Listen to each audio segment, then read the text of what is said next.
as we said earlier, very good for tanks. And that's why Kurt Meyer was here.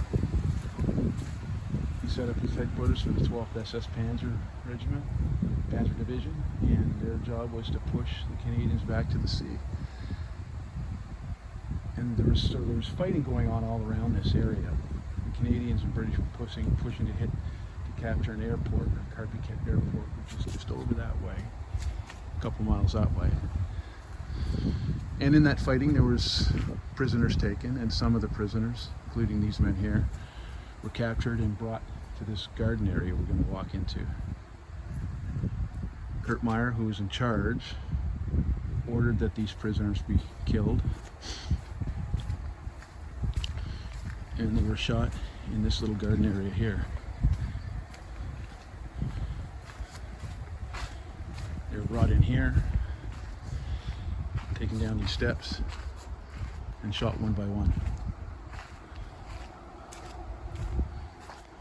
The guys knew what was happening because pretty hard to disguise a pistol shot when you're in an area like this.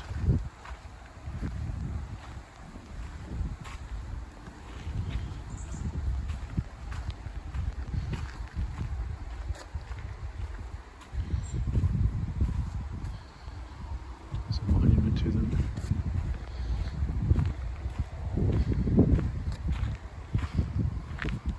So this was just recently placed here, the 75th anniversary in June 2019.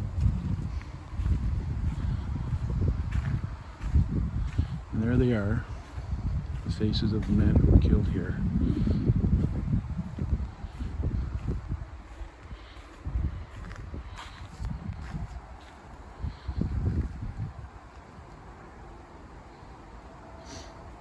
So Kurt Meyer was declared guilty for the murder of these soldiers